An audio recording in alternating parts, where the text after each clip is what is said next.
कोल्हापूर इथं वास्तव्य करणाऱ्या आजरेकरांचा मेळावा गडकरी सभागृहात पार पडला. सुमारे 3 तास चाललेल्या या मेळाव्यामध्ये मूळचे आजरेकर गावाकडच्या आठवणींमध्ये रंगून गेल्याचं दिसून आलं. आजरा तालुका रहिवासी संघाच्या वतीनं या स्नेहमेळाव्याचं आयोजन करण्यात आलं होतं. सुरुवातीला आमदार जयश्री जाधव, कार्यक्रमाचे अध्यक्ष गोकुळचे माजी अध्यक्ष रवींद्र आपटे यांच्या हस्ते दीप प्रज्वलन करण्यात आलं. समीर देशपांडे यांनी प्रास्ताविकामध्ये स्नेहमेळाव्याचा हेतू सांगितला. आजरा तालुक्यातून कोल्हापुरात येऊन विविध क्षेत्रात उत्तम पद्धतीने कार्यरत असणाऱ्यांचं संघटन व्हावं, यासाठी या संघाची स्थापना करण्यात आल्याचं त्यांनी सांगितलं. यावेळी आमदार जयश्री जाधव म्हणाल्या, आजरेकरांचा कोल्हापुरात मेळावा ही कल्पनाच मला आनंद देऊन गेली.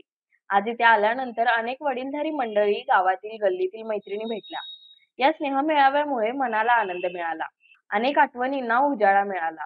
चंद्रकांत जाधव यांच्याशी लग्न झाल्यानंतर पहिल्यांदा एवढ्या मोठ्या संख्येने आजरेकरांना भेटता आलं. आजरा तालुका रहिवासी संघ गेली काही वर्ष अशा पद्धतीने मेळावे घेत आहेत, ही अनुकरणीय बाब आहे. गोकुळच्या माध्यमातून आजरा तालुक्यातील दुग्ध व्यवसायाच्या वाढीसाठी मला प्रयत्न करता आले, याचं मोठं समाधान मला आहे. अशाच प्रकारे हे संघटन मोठे होत जाईल यात शंका नाही, असं रवींद्र आपटे यावेळी म्हणाले.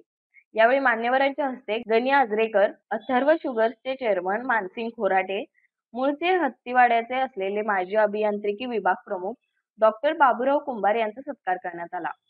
कार्यक्रमाला कोल्हापूर स्थित आजरेकरांनी मोठी गर्दी केली होती.